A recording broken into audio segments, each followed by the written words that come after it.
பெரம்பூர்ல பிரச்சாரத்துக்கு விஜய் அனுமதி கேட்டிருந்த நிலையில தேர்தல் ஆணையம் வந்து மறுத்திருக்கு. அத வந்து திமுக தான் வந்து அனுமதி தர மாட்டேங்குது அப்படின்னு சொல்லி தாவேக்காவினர் விமர்சிச்சுட்டு இருக்காங்க. இத மக்கள் எப்படி பார்க்குறாங்க அப்படின்னு சொல்லி மக்கள்ட்ட கேட்டு தெரிஞ்சுப்போம் வாங்க. இதில் திமுகவோட பங்குன்றது எதுவுமே இருக்காதுங்க.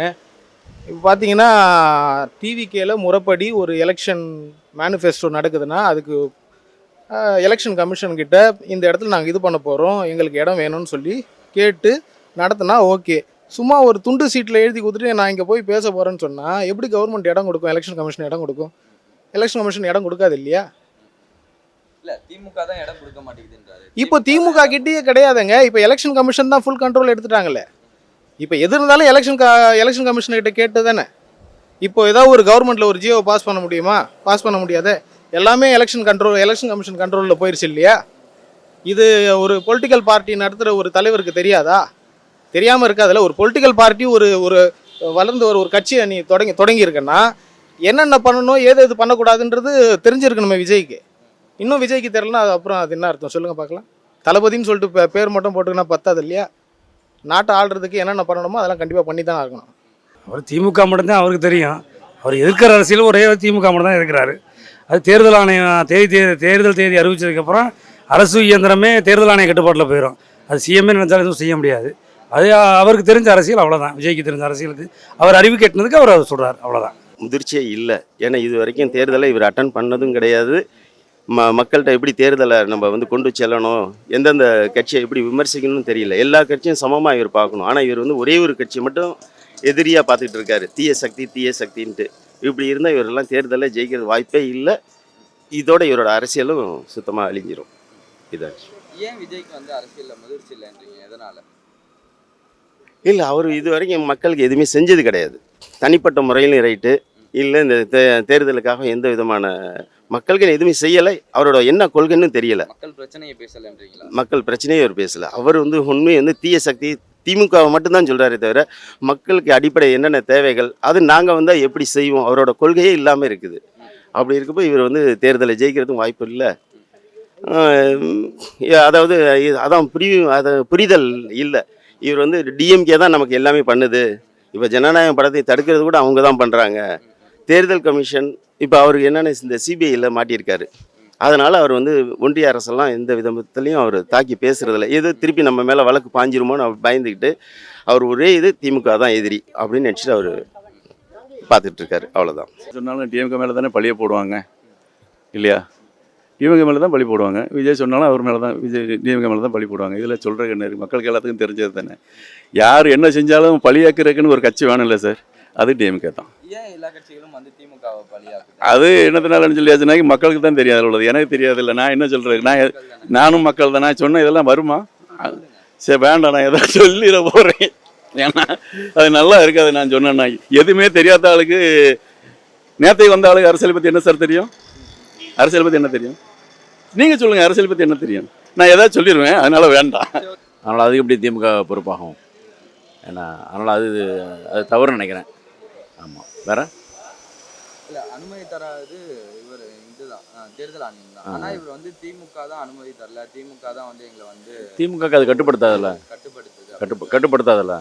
தேர்தல் ஆணையம் வந்து செல்வகுமாரனுடைய கீழே தானே இருக்குது. ஸோ அதனால் வந்து திமுக அது தொடர்பு இருக்காது. அதுதான்.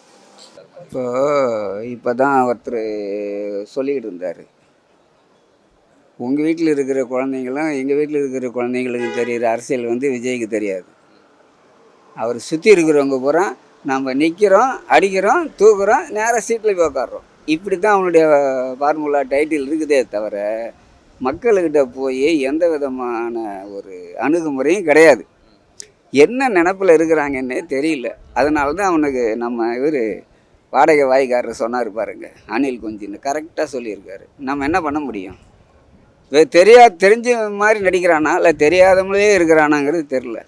யாரை குறை சொல்லணும், யாரை குறை சொல்லக்கூடாது, சட்டம் என்ன, ரூல்ஸ் என்ன, தேர்தல் ஆஃபீஸர் என்ன சொல்கிறான், அதெல்லாம் கேட்க மாட்டேங்கிறாங்க. நம்ம என்ன பண்ண முடியும்? இதை வந்து எப்படியும் பார்க்க முடியாது. அவனுங்க தற்கூறிங்கள்னு கரெக்டாக நிரூபிச்சுக்கிட்டே இருக்கிறாங்க. இல்லை உண்மையிலேயே அறிவாளியாக இருந்தால் நீ என்ன என்னை தடை போடுறது? நான் ஃபீல்டில் இறங்க வரேன், என்னை கைது பண்ணி பாரு, தில்லாக வந்து நிற்கணும். அது அதை மீறி உன்னை காவல்துறை டச் பண்ணிச்சுன்னா அப்போ நீ சொல்லலாம். சும்மா வீட்டில் உட்காந்துக்கிட்டே திமுக தடை பண்ணுது, அரசாங்கம் தடை பண்ணுது, ஸ்டாலின் தடை பண்ண சொல்லிக்கிறதுல ஒன்றும் பிரயோஜனமே இல்லையே. இது அணில் குஞ்சுங்க மாதிரி இருக்கிறவங்க எல்லாம் நம்பிக்கிட்டு இருப்பாங்க, தடை பண்ணுது, எங்களை தடை பண்ணுது அப்படின்னு. அது ஒன்றும் அது அவ்வளோதான், கதை அவ்வளோதான், கந்தலாகி போச்சு. இனிமேல் ஒன்றும் பண்ண முடியாது அவங்கள. அது எல்லாருமே அதுதானே நான் உங்கள்கிட்ட சொல்கிறேன்ல, யார் என்ன செஞ்சாலும் பழியாக்குறதுக்குன்னு ஒரு கட்சி வேணும்ல சார். அது எல்லாரும் வந்து டிஎம்கே மேலே தான் போடுவாங்க. நான் எதாவது சொன்னேன்னா நான் டிஎம்கே கட்சிக்காரன் அதனால் நான் பேசுகிறேன்னு சொல்லுவாங்க. நான் வந்து பொதுவாக தான் சொல்லுவேன். சரியா? நான் பிறக்கக்கு முன்னால் அரசியலில் இருக்கிறவங்களுக்கும் இன்னைக்கு அரசியலில் இருக்கிறவங்களுக்கும் வித்தியாசம் இருக்கா இல்லையா? இருக்குல்ல. அதை மக்கள் புரிஞ்சுக்கிட்டா போதும், எனக்கு வேறு எதுவும் தேவை கிடையாது இதில். கேட்டிங்களா? எனக்கு 55 வயசு ஆகுது. நான் பிறக்கக்கு முன்னால் டிஎம்கேன்ற ஒரு ஆட்சி இங்கே இருக்குது. அது அன்னைக்கு அடிப்படையில் எவ்வளோ கஷ்டப்பட்டு வந்திருக்குன்னு உள்ளது என்னுடைய முதியோர்கள் சொல்லி நான் கேள்விப்பட்டிருக்கேன், நானும் பார்த்துருக்கேன். கேட்டிங்களா? நேற்று வந்தவங்களுக்கு என்ன தெரியும்? இது கொடி பிடிச்சிட்டு நேற்று வரவங்களுக்கு டிஎம்கே பற்றி என்ன தெரியும்? எதுவும் தெரியாது. என்ன எடுத்தாலும் டிஎம்கே மேலே தான் பழி வரும். அதனால் நான் பேச இது வேண்டாம் சார், வேண்டாம். இல்லை, நான் எதாவது சொல்லிட போகிறேன், அது பிறகு சரிப்பட்டு வரேன். நான் உண்மையில சொல்கிறேன், நான் விஜயை பற்றி நான் பேசவே வரல. அவர் என்ன தெரியும்னு தான் நான் கேட்பேன். கேட்டீங்களா? அவருக்கு என்ன தெரியும்னு தான் கேட்பேன். அவர் என்ன தெரியும் சொல்லுங்கள். 10-60 படம் நடிச்சிருக்காரு. படத்தை பற்றி எதாவது கேட்டாச்சுன்னா எத்தனை டைரக்டர் இருக்கிறான்னு கேட்டாச்சுன்னா அவர் சொல்லுவார். புரியுதா?